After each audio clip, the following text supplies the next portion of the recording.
تمام انبیاء کرام علیہ السلام کے لیے تین چیزیں ضروری ہے. ایک ہے عصمت، دوسری چیز ہے امانت، تیسری چیز ہے صداقت.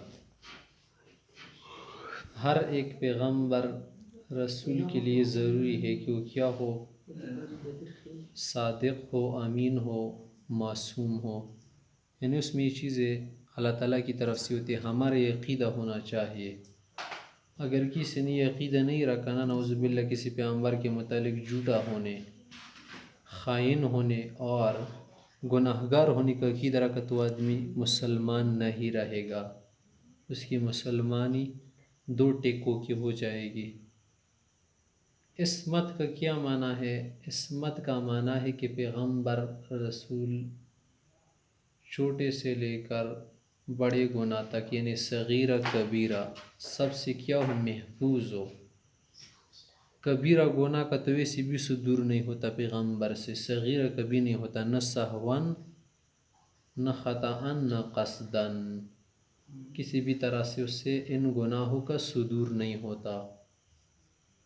امانت کا کیا معنی ہے کہ پیغمبر حضرات، انبیاء رسول جو دنیا میں آئے ہیں، شریعت، احکام الہیہ، تعلیمات الہیہ لے کر آئے ہیں نا، ان میں انہوں نے کوئی خیانت نہیں کی.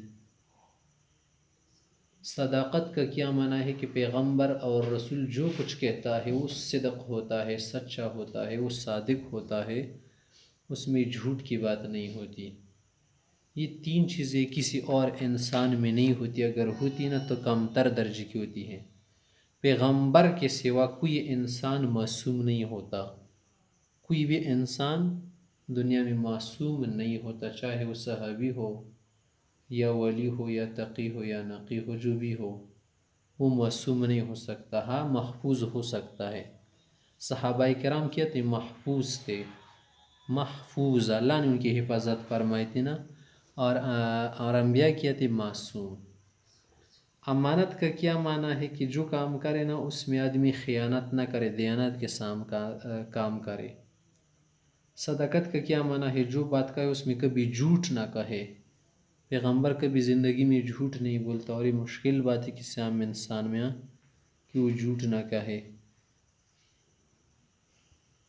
یہ تین چیزیں پیغمبر کے ساتھ لازمی ہیں. یہ کیوں؟ یہ اس لیے کہ اگر یہ تین چیزیں نہ ہونا تو پھر پیغمبر کا جو دین ہوتا ہے یا جو شریعت وغیرہ وہ لاتے ہیں نا یا احکام، تو پھر اس میں لوگوں کی جو کیا ہے، لوگوں کا جو اعتماد ہے یا لوگوں کی جو امید یقین ہے وہ نہیں رہتا.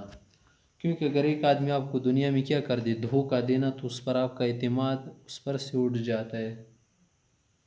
اسی طرح سے اگر ایک آدمی نے آپ کو جھوٹ کہا نا تو پھر اس کی بات آپ ہمیشہ نہیں مانیں گے کہ یار یہ کون سا ایسا بزرگ ہے، اس کی بزرگی تو کیا ہے 2 روپے کی ہے، ختم ہو جاتی ہے نا. پھر کیا ہے اس پر سے جو اعتماد یقین اٹھ جاتا ہے. عصمت کا کیا معنی ہے کہ اس سے گناہ کا صدور نہیں ہوتا. اگر گناہ کا صدور کسی سے ہو جائے اس پر ہمارا اعتماد نہیں رہتا نا. ایک آدمی ہے 50 سالہ، اس نے کیا کر دیا؟ نیک اعمال کر دیا. آج صرف اس نے یہ غلطی کر دی نا کہ نشہ اس نے پی لیا کسی سے گرٹ لے کر، اس پر سے تمہارا یقین اٹھ جائے گا کہ لو یہ آدھا آدمی ہے، پورا نہیں ہے نا، ناقص ہے، دم بریدہ ہے. دم بریدہ، ناقص کا کیا معنی؟ دم بریدہ آدمی ہے. جیسے شیر ہو لیکن اس کی دم نہ ہو تو وہ شیر کیا ہوگا؟ ناقص ہوگا نا. ایک آدمی نے کہا یار میرے بدن پر کیا کر دو، شیر کا نقشہ بناؤ. اس نے کیا کر دیا؟ دم سے شروع کر دیا. اس نے کہا دم رہنے دو. تو دم رہنے تو شیر ہی نہیں رہتا جب دم رہنے دو کہتے ہو.